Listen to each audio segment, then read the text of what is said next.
Good morning. Voice clear है? Yes sir. चलो, तो आज हम लोग बढ़ेंगे complementary chain instruction. Complementary chain instruction को हम लोग डुप्लीकेट रेसिसिव एपिस्टेटिस भी कह सकते हो। डुप्लीकेट रेसिसिव एपिस्टेटिस क्या होता है? Complementary gene instruction two non allelic jeans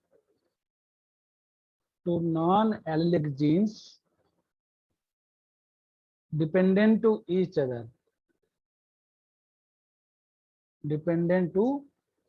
other, ऐसे समझिए ध्यान से। Two non allelic gene dependent to each other for phenotypes. अगर हम दो नॉन एलिलिक जीन हम ये बोलें कि एक दूसरे पे डिपेंड है किसी फिनोटाइप के लिए, अगर हम एग्जाम्पल से समझे तो ज्यादा आसान होगा। स्नेल में एक एग्जाम्पल है, pigment is produced in 2-step pathway in a snail 2-step pathway. तो देखिए जरा, एक एंजाइम है फर्स्ट जो ए जीन से सिंथेसाइज होता है, जो कंपाउंड ए से कंपाउंड बी में कन्वर्ट कर देगा, और कंपाउंड बी से कंपाउंड सी में कन्वर्ट करने के लिए बी एंजाइम चाहिए, बी जीन्स के सिंथेसिस से, बी जीन के ट्रांसक्रिप्शन से, या बी जीन के इनकोडेड से एंजाइम सेकेंड बनता है। तो तब जाके इसका आपको पिगमेंटेड आता है। तो मैं ये कह सकता हूं कि अगर कोई ऐसा स्नेल जिसका जीनोटाइप ये होगा, तभी तो वो पिगमेंटेड होगा, क्योंकि पिगमेंट होने के लिए डोमिनेंट ए जीन और डोमिनेंट बी जीन दोनों का होना जरूरी है, तब ये पिगमेंटेड होगा। पिगमेंटेड अगर मान के चलते हैं, अगर यहाँ पे ये होमोजाइगस रेसेसिव हो जाए और ये डोमिनेंट बी जीन है, तब भी नॉन पिगमेंटेड होगा, व्हाइट ही रहेगा। इसको हम लोग नॉन पिगमेंटेड कह सकते हो, पिगमेंट ही नहीं आएगा। अगर ए जीन है लेकिन बी जीन नहीं है, तब भी नॉन पिगमेंटेड होगा, नॉन पिगमेंटेड। और अगर स्मॉल भी है, तब भी नॉन पिगमेंटेड।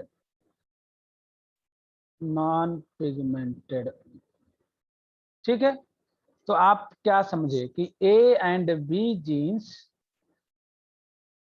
जो ए और बी जीन है, ए और जो बी जीन है, ये इंडिपेंडेंट है ना? बोलो, डिपेंडेंट है फॉर पिगमेंट के लिए, फॉर पिगमेंटेशन। तो ये कौन सा इंट्रैक्शन हो गया? Complementary gene interaction. इसको डुप्लीकेट रेसिसिव एपिस्टेटिस क्यों बोलते हो? देखो, अगर चाहे ए के लिए होमोजाइगस रेसिसिव हो जाए तब भी नॉन पिगमेंट आ जाएगा, चाहे बी के लिए होमोजाइगस रेसिसिव हो जाए तब भी नॉन पिगमेंट आ रहा, और दोनों के लिए तब भी नॉन पिगमेंट। तो जरा बताइए रेशियो क्या होगा? आपको पता होना चाहिए 9 होते हैं, ये 3, ये 3, 1। ये नॉन पिगमेंट आपस में ऐड कर दो, कितना हो जाएगा? 7 हो जाएंगे। ये 9 पिगमेंटेड आएंगे, तो आपका जो रेशियो आएगा वो आएगा 9:7 अगर हम सेल्फिंग कराएंगे। ये समझ में आया? रेशियो 9:7, 9:7 समझ में आया? तो आप इसको अपने आप से कर सकते हो रेशियो। एक ऐसा एक आप क्रॉस करा लीजिएगा, इसको पूरा पहले एग्जाम्पल लिखेंगे पूरा। ये एक पाथवे बना लीजिएगा, हाइपोथेटिकल पाथवे बना लीजिएगा। यहाँ पे ए जीन, यहाँ पे बी जीन, एंजाइम फर्स्ट। अब एक ऐसा क्रॉस करा दीजिए, जैसे मान के चलते हैं आप इस तरीके से क्रॉस करा रहे हो, या इसको ऐसे ना करके हम दोनों नॉन पिगमेंटेड ले लेते हैं, ज्यादा अभी नॉन पिगमेंटेड ले लेते हैं। थोड़ा क्रॉस मैं बदल भी सकता हूँ, इस तरीके से क्रॉस करा लो, ज्यादा सही रहेगा। देखिए जरा, ये भी नॉन पिगमेंटेड होगा, ये भी नॉन पिगमेंटेड होगा, क्योंकि थोड़ा सा यहाँ पे क्या होगा, एक ही क्लास में तीनों चीजें मिल जाएंगी। This is a non pigmented. क्योंकि नॉन पिगमेंट क्यों है जरा बताओ? क्योंकि इसमें बी जीन की फंक्शनल एक्टिविटी नहीं मिलेगी, और यहाँ पे ए जीन की फंक्शनल एक्टिविटी नहीं मिलेगी। Non pigmented. अब जो हेट्रोजाइगस बनेगा F1, यही बनेगा। बताओ, इसके पास ये भी नॉन पिगमेंटेड होगा, पिगमेंटेड होगा? जो F1 हेट्रोजाइगोट है वो पिगमेंटेड होगा कि नॉन पिगमेंटेड होगा? ये बताइए जल्दी से सर आप लोग। पिगमेंटेड होगा। पिगमेंटेड होगा। क्यों? क्योंकि यहाँ पे ए जीन की एक्टिविटी मिल गई और ये भी मिल गया, तो ये पिगमेंटेड हो जाएगा। बड़ा सिंपल है ना समझने के लिए। अब इसकी हम सेल्फिंग करा दें, सेल्फिंग करा दोगे तो सेल्फिंग मैं इधर करा देता हूँ, उधर टेस्ट क्रॉस करा लें। तो सेल्फिंग कराने के लिए आपको मैंने बताया था ना, अगर आपको अगर कैसा क्वेश्चन आता है, अगर लॉन्ग में आता है तो वो 16 वाला जो चेकर बोर्ड है वो बना दीजिएगा। अगर 60 में आता है तो ये ट्रिक अप्लाई कर लीजिएगा, ये अप्लाई कर लेना। ये 9 होंगे, ये 3 होंगे, ये 3 होंगे, ये 3, सॉरी ये 1 होंगे, 1। तो ये जो 7 होंगे ये होंगे नॉन पिगमेंटेड, और ये जो 9 होंगे वो होंगे पिगमेंटेड। तो आपका रेशियो जो आएगा 9:7 आ जाएगा। तो 9:7 लिखेंगे, पिगमेंटेड टू नॉन पिगमेंटेड। अगर हम टेस्ट क्रॉस करा दें, तो टेस्ट क्रॉस जरा करा लो जल्दी से। टेस्ट क्रॉस का रेशियो क्या आएगा, आप समझ जाएंगे क्या आएगा रेशियो, समझ आपको आराम से। देखो आपको बहुत आसान हो गया होगा ये ट्रिक करते करते। तो टेस्ट क्रॉस में अगर देखें तो आपको अगर ये कुछ आइडिया होगा कि टेस्ट क्रॉस के इस तरीके से 1, ये भी 1, ये भी 1, 1। तो यही केवल पिगमेंटेड होगा, बाकी सब क्या होंगे, नॉन पिगमेंटेड। ये 3 हो जाएंगे नॉन पिगमेंटेड। तो टेस्ट क्रॉस का जो रेशियो आएगा 1:3 आ जाएगा। तो 1:3 आ जाएगा टेस्ट क्रॉस का ratio. Is it clear? Complementary gene interaction is clear? Yes, sir. Next one is a supplementary gene interaction. Supplementary gene interaction, ये क्या होते हैं, दो इंडिपेंडेंट डोमिनेंट जीन है।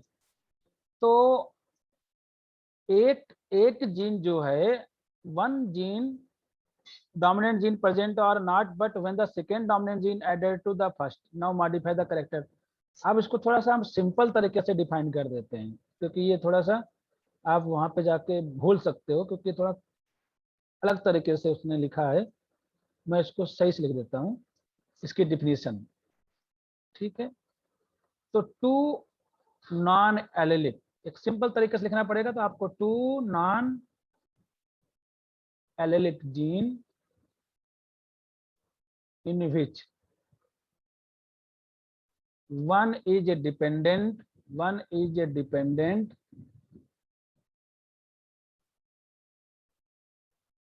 other and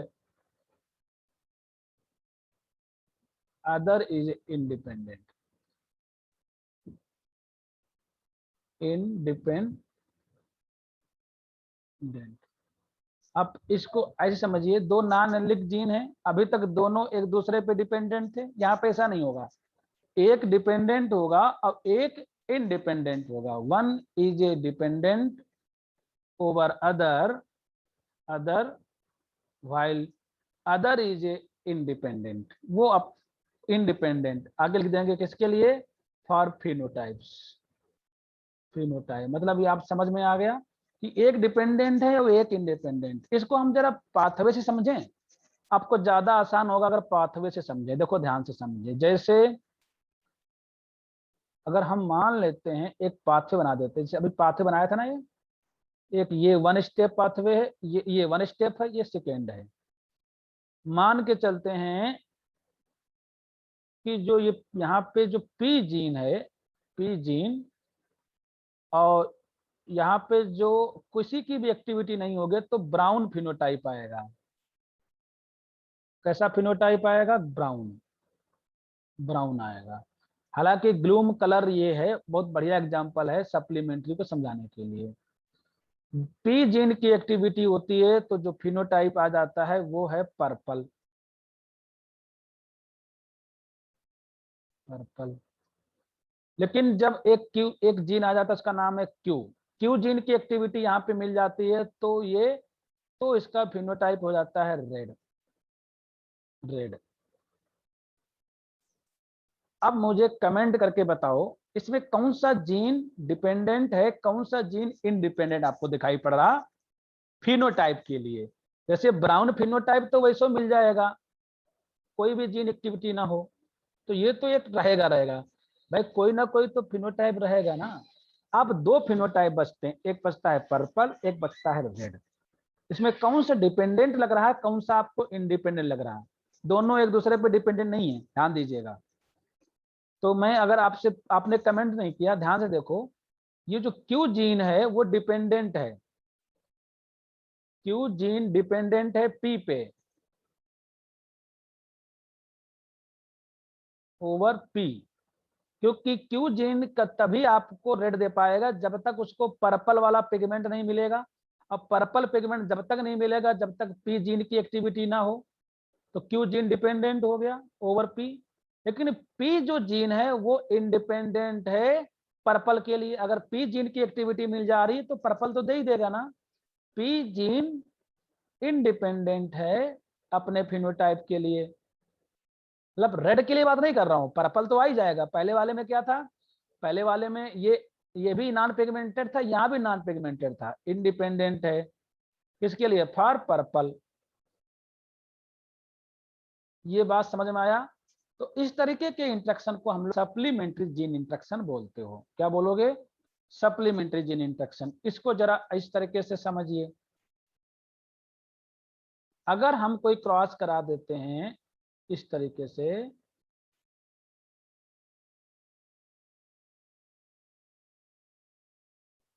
सॉरी,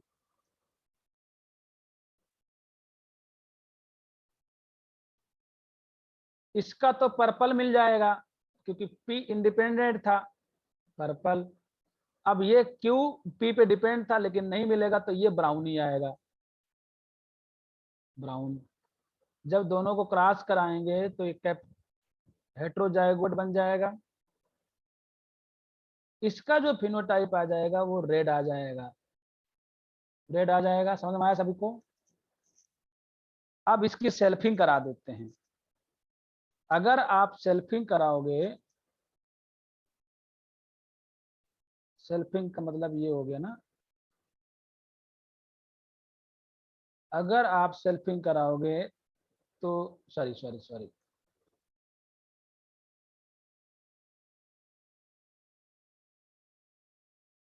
रेशो क्या आएगा जल्दी बताओ, आपको बता चुका हूं मैं पहले भी।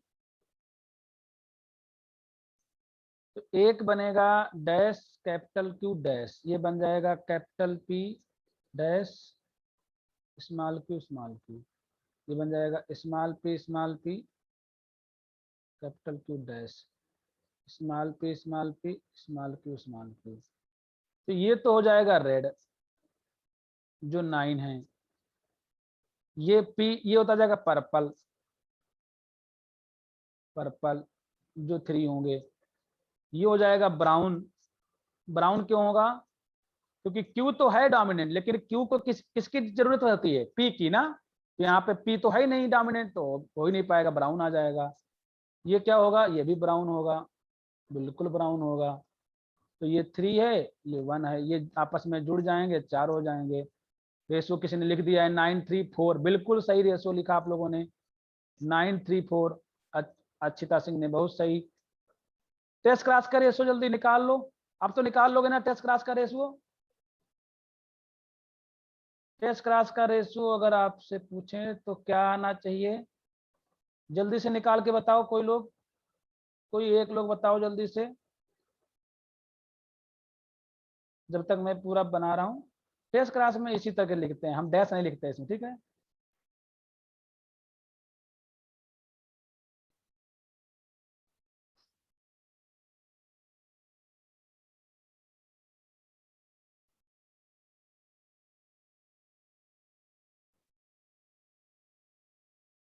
वन वन वन वन, ये होगा रेड, ये हो जाएगा पर्पल क्योंकि पी तो इंडिपेंडेंट था ना।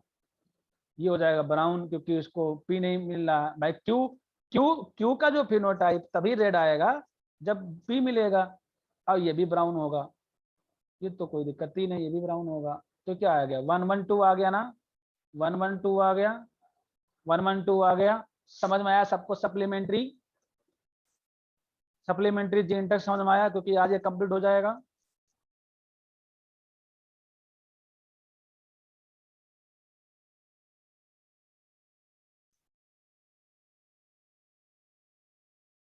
चलो नेक्स्ट आते हैं duplicate gene interaction.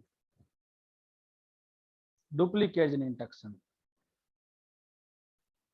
Duplicate gene interaction क्या होता है अगर इसको समझें तो डुप्लीकेट मतलब लग ही रहा है ना, अगर two non allelic, two non allelic gene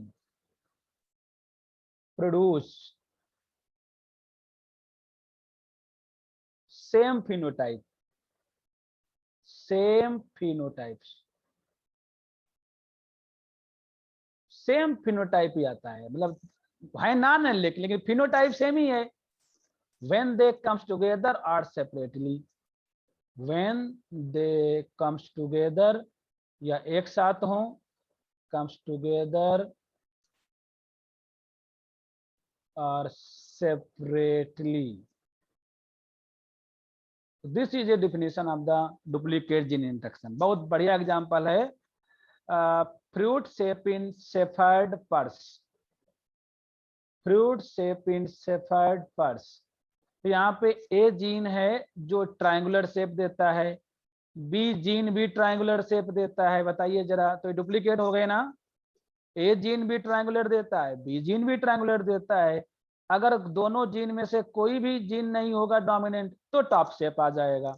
इसके मतलब कम से कम ए डोमिनेंट बी जीन का दोनों का एक ही शेप है ना। अब इसको जरा उससे कैसे समझेंगे, क्रॉस से कैसे कराओगे, जैसे मान के चलते हमने कोई क्रॉस कराया,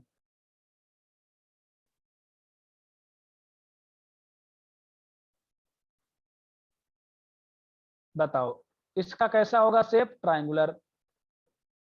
इसका कैसा होगा, टॉप।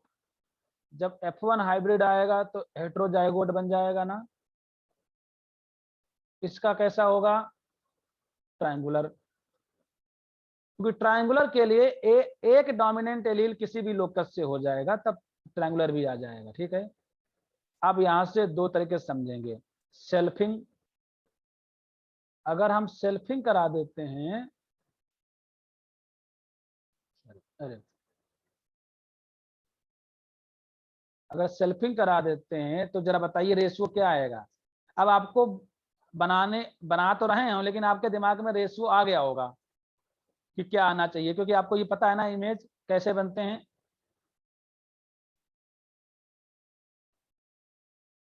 सॉरी, यहाँ पे डैश होना चाहिए, डैश, ठीक है। और स्मॉल है, स्मॉल है, स्मॉल भी, स्मॉल भी। कोई भी अभी रेशियो लिख नहीं पाया? हाँ, एक लोग लिख दिए 15:1। बिल्कुल, देखो ये भी ट्रायंगुलर होगा, ये 9 है, 9 है, 3 है, 3 है, 1 है, तो ये यहाँ से लगा तक यहाँ तक ट्रायंगुलर ही होंगे। क्यों? क्योंकि इनमें सबके पास कम से कम एक डोमिनेंट एलील है ना किसी भी लोकस से, तो ये ट्रायंगुलर ही होंगे ना। बाकी लास्ट वाला क्या होगा? टॉप शेप आएगा। तो 15:1 आएगा, 15:1 आएगा, समझ में आया? टेस्ट क्लास का जरा बताओ क्या रेशियो आएगा? देखते ही समझ आपको लिख देना चाहिए। ये तो मैं बना रहा हूं आपके के लिए, जैसे थ्योरी में जो क्वेश्चन आएगा कुछ लिखने के लिए कि क्या करोगे। ये ट्रायंगुलर, ये भी ट्रायंगुलर, ये भी ट्रायंगुलर, ये होगा टॉप। तो 3 ट्रायंगुलर, ये टॉप। क्या आएगा रेशियो? टेस्ट क्लास का रेशियो क्या आएगा? 3:1 आ जाएगा, 3:1 आ जाएगा, आएगा ना 3:1? बोलो, आए समझ में? 3:1 आएगा टेस्ट क्लास का रेशियो।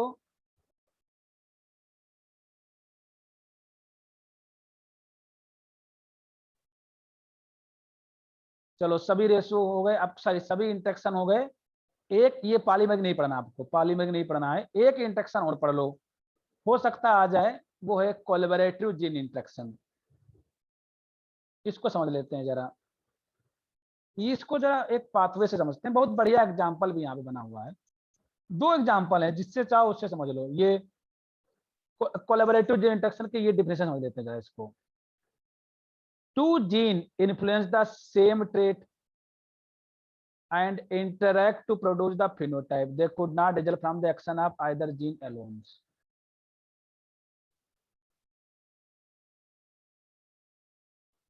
मतलब आप इसको ऐसे समझ सकते हो, two non allelic gene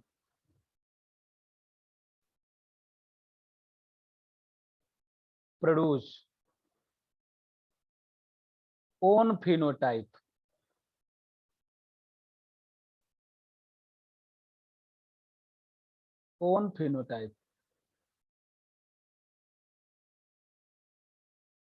independently when separate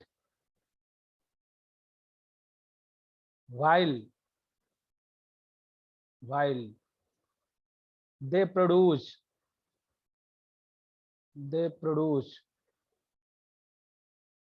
new phenotype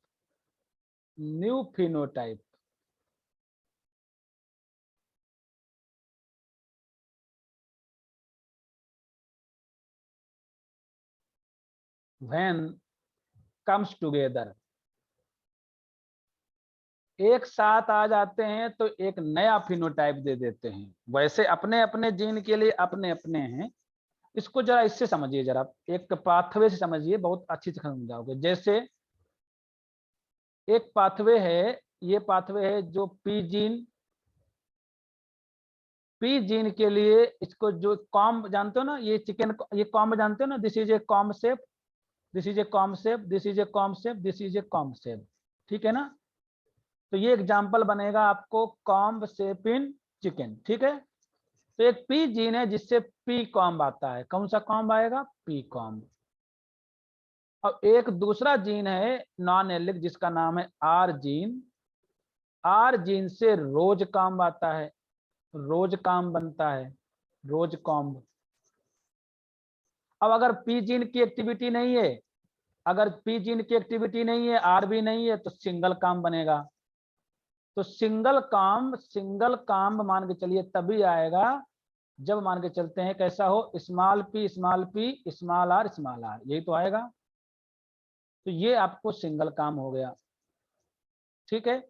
अब यहाँ पे डिपेंड करता है कि अगर पी जीन की एक्टिविटी मिल जाती है तो पी कॉम्ब, आर जीन की एक्टिविटी मिल जाती है तो रोज कॉम्ब। और अगर ये दोनों एक साथ एक्टिविटी मिल जाती है, मतलब अगर कोई ऐसा जीनोटाइप इसमें पी भी हो आर भी हो, तो ये दोनों मिल करके मान के चलते हैं पी भी हो और आर भी हो, तो ये दोनों मिल करके एक नया फिनोटाइप देते हैं, उसका नाम है वॉलनट कॉम्ब।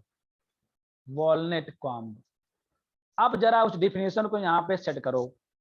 अगर आप लिखोगे P gene is independent for the P comb and R gene independent है अपने रोज कॉम्ब फिनोटाइप के लिए, while these R comes together, ये अगर एक साथ आ जाते हैं तो एक नया फिनोटाइप देते हैं, एक नोवेल फिनोटाइप देते हैं, जो वॉलनट कॉम्ब है। इस this type of interaction is known as collaborative gene interaction. This type of interaction is known as collaborative gene interaction. क्या इंटरेक्शन समझ में आया सभी को? अब इसको क्रॉस से समझाते हैं, कैसे क्रॉस करोगे, फिर रेशियो निकालने की कोशिश कैसे करोगे वो समझते हैं, ठीक है।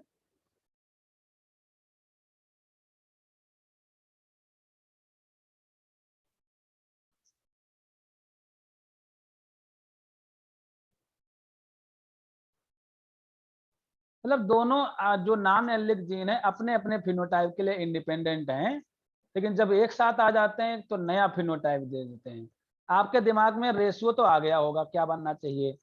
अब वो रेशियो वही आएगा जो ऑलरेडी हम लोग एक बार बता चुके हैं कि जहां पे जीन इंटरेक्शन नहीं था। तो देखिए जरा हम एक क्रॉस करा देते हैं। Homozygous for P R R, इसका क्रॉस करा देते हैं, small P small P small R.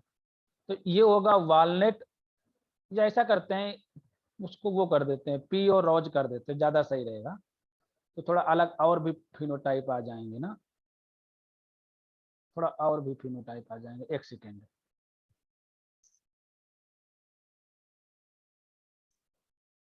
तो ले लेते हैं ये पी डोमिनेंट है, इसका क्रॉस हम सॉरी क्यू कहाँ से आ गया इसमें, क्यू थोड़ी ना था, आर था।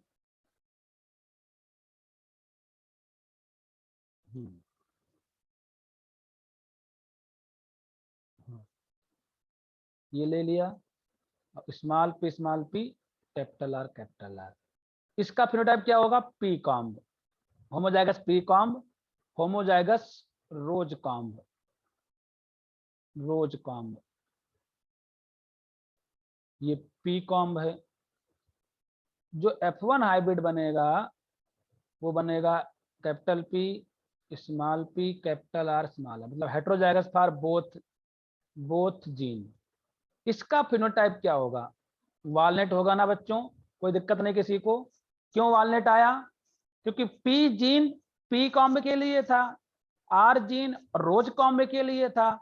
जब ये दोनों एक साथ आ गए तो एक नया फिनोटाइप आ गया, कौन सा, वॉलनट। अब हम इसकी सेल्फिंग करा दें। सेल्फिंग कराओगे तो सेल्फिंग के बाद रेशियो आप जल्दी कमेंट करिए क्या आएगा। अगर हम सेल्फिंग कराएंगे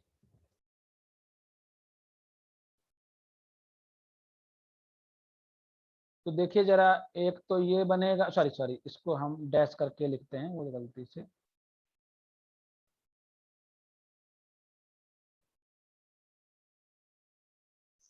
एक तो ये बनेगा 9, ये 9 होंगे। एक तो ये बनेगा, ये 3 होंगे, ठीक है। एक तो ये बनेगा, ये 3 होंगे, और एक लास्ट में स्मॉल स्मॉल बनेंगे 1। तो ये तो हो जाएगा वॉलनट, ये हो जाएगा पी कॉम्ब, ये हो जाएगा रोज कॉम्ब, ये हो जाएगा सिंगल कॉम्ब। बताओ रेशियो क्या आया, 9:3:3:1 आया, 9:3:1 आया, बोलो 9:3:1 रेशियो आएगा कि नहीं आएगा, समझ में आया नहीं आया। अब कुछ लोग कह रहे हैं सर 9:3:3 रेशियो वहां भी आया था और आपने बताया था कि 9:3:1 आ जाएगा, इंटरेक्शन नहीं है। लेकिन ऐसा नहीं है, लेकिन करेक्टर तो एक ही है ना। वहां पे 9:3:1 आया था, वहां 2 करेक्टर थे, seed colour seed save. Character तो एक ही है ना, जब एक करेक्टर के लिए 2 जीन पार्टिसिपेट हो जाए तो इंटरेक्शन ही तो हो सकता है बच्चों। तब इंटरेक्शन ही तो होगा। चलिए टेस्ट क्रॉस करा देते हैं। टेस्ट क्रॉस कराओगे, सॉरी टेस्ट क्रॉस कराओगे तो रेशियो क्या आएगा, आपके दिमाग में रेशियो आ गया होगा। अगर टेस्ट क्रॉस कराओगे तो रेशियो आएगा 1:1:1:1 आ जाएगा ना।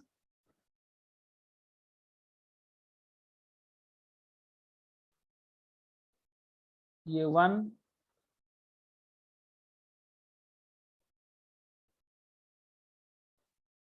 ये 1, ये 1, ये 1, मतलब 1 होंगे वॉलनट, 1 होंगे रोज, 1 होंगे पी, 1 होंगे सिंगल। तो इसी के साथ ही आपका ये आपका जो ये इंटरेक्शन है कोलैबोरेटिव जीन इंटरेक्शन, वो भी कंप्लीट हुआ। तो कितने इंटरेक्शन हम लोगों ने पढ़ लिए, एक बार जरा देखो ध्यान से। सब जितने इंटरेक्शन हमने आपको पढ़ताने थे मेन बता दिया आपको। एक तो पढ़ा आपने एपिस्टेटिस में, एपिस्टेटिस में पढ़े आप लोगों ने कौन कौन से, एक तो पढ़ा आपने डोमिनेंट एपिस्टेटिस,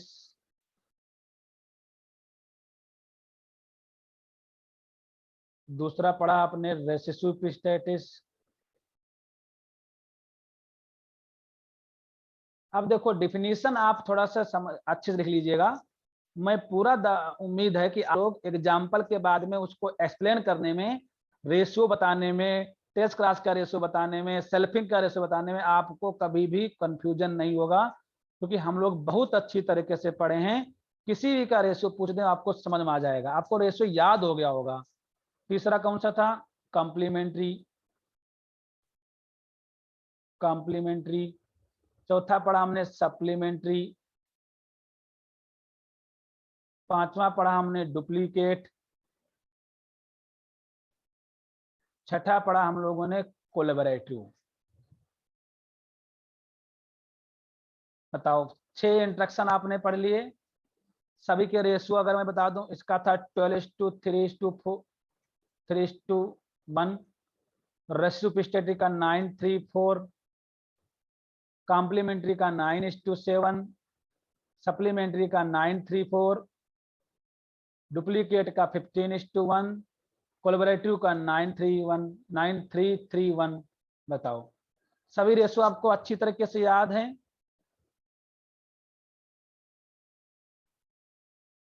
इसी के साथ ही आपका जीन इंट्रैक्शन कंप्लीट हुआ।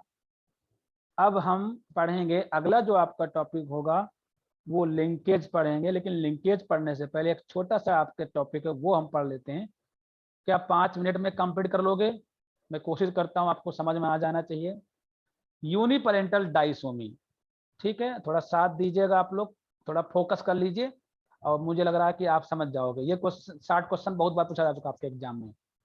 यूनिपेरेंटल डाइसोमी क्या होती है, देखो जरा ध्यान से समझिए। यूनिपेरेंटल डाइसोमी, देखो ऐसा होता है, जैसे हम एक एक तरीके से समझें कि हमेशा जो कोई प्रोजेनी बनती है तो वो हमेशा बाई पेरेंटल मोड में आती है ना। अगर मान लीजिए एक प्रोजेनी यहाँ एक मैंने ये मान लीजिए पेरेंट्स हैं, ये मेल पेरेंट्स है, ये फीमेल पेरेंट्स है। जब कोई प्रोजेनी बनेगी तो एक क्रोमोसोम यहाँ से आएगा और एक क्रोमोसोम इस फीमेल पेरेंट से आएगा ना। नॉर्मली यही होता है बच्चों, जिसको बोलते हो बाई पेरेंटल कंट्रीब्यूशन होता है जीन का भी और क्रोमोसोम का भी। हर एक पेयर क्रोमोसोम में एक क्रोमोसोम मेल साइड से आएगा, दूसरा क्रोमोसोम बच्चों कहां से आता है, फीमेल साइड से। ये एक नॉर्मल है जिसको आप समझिए। अब हम बात करते हैं यूनिपेरेंटल डाइसोमी में क्या होगा। यूनिपेरेंटल डाइसोमी में ऐसा होगा, जैसे हम ऐसे समझें, एक एक काम करते, थोड़ा सा इसको हम एक को थोड़ा डार्क बना देते हैं ना, इस तरीके से समझ में आ जाएगा। आप लोगों समझ रहे हो, सभी लोग समझ रहे हो, क्योंकि क्योंकि मीटिंग अपने आप एंड हो जाएगी, हम समझाते समझाते हम लोग अलग हो जाएंगे, लेकिन मुझे उम्मीद है कि इसको कंप्लीट कर लेंगे। ठीक है, अब ध्यान से देखिए, जरा इसको ध्यान से देखिए। अगर यहाँ पे ऐसा हो जाए,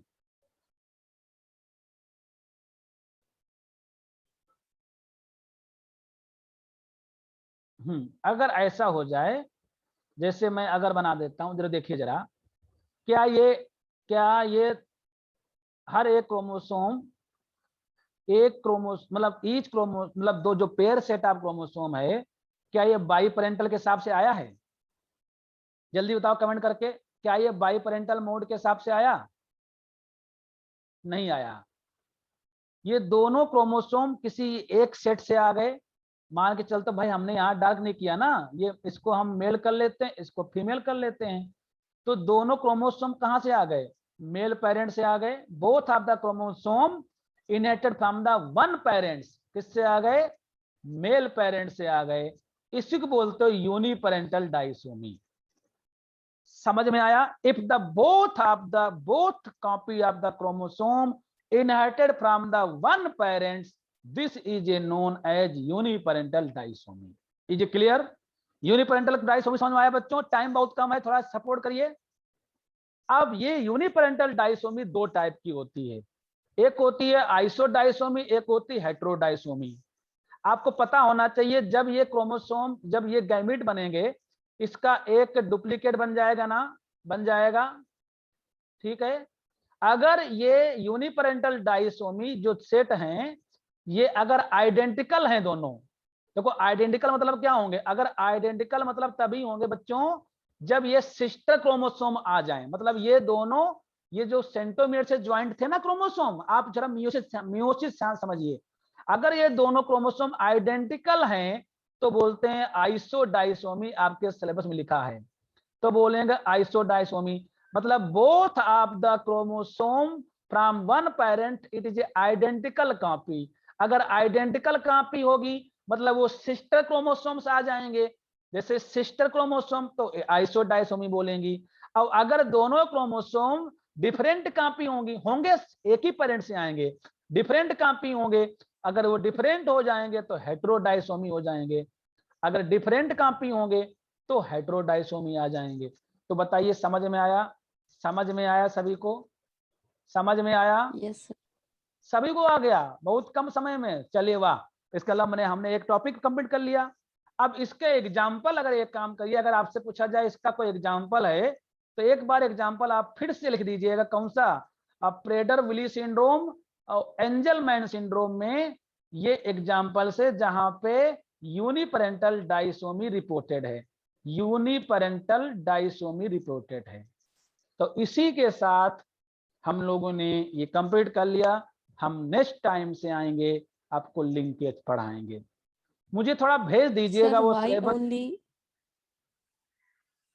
पूछो सर ये मतलब क्यों होता है कि मतलब एक ही पेरेंट से क्रोमोसोम्स जो होते हैं वो इनहेरिटेड होते हैं? कुछ मतलब उसका रीजन तो होगा। रीजन तो इसको बोलते हो, ये देखो, पहली बात तो ये कोई नॉर्मल केस तो ही नहीं, एक एबनॉर्मल केस है। नॉन डिजक्शन क्या होता है? जब हमारा प्रॉपर होमोलोगस सेपरेशन होंगे और डिजक्शन बराबर होगा कि एक हर सेल में एक एक सेट जाएगा, तब बराबर अगर होगा तभी तो जाएगा ना। तो मान के चलते यहां से दो सेट आ जाए, ऐसा होता नहीं गैमेट्स में, एक पेरेंट से दो सेट आ जाए और दूसरे पेरेंट से उस क्रोमोसोम का एक भी सेट ना आए, तो एक चांस बन सकता है ना यूनिपेरेंटल डाइसोमी। तो आपने पूछा कि सर कैसे हो सकता है, उसका कार्ड क्या होगा? उसका कार्ड होगा non disjunction of home chromosomes, chromosome का प्रॉपर सेपरेशन ना हो पाना, इसलिए आपको ये यूनिपेरेंटल डाइसोमी देखी जा सकती है। Is it clear? Yes sir. तो लेज वाला जो सिलेबस आपके पास है वो जरा भेज दीजिएगा, कट को थोड़ा सा मैनेज करके, ठीक है? मुझे प्राइवेटली मुझे भेज दीजिएगा, मैं देखूंगा कि लिंकेज में कितना ओके सर, दिया है। मैं भेज दूंगी आपको। ठीक है, ठीक है, चलो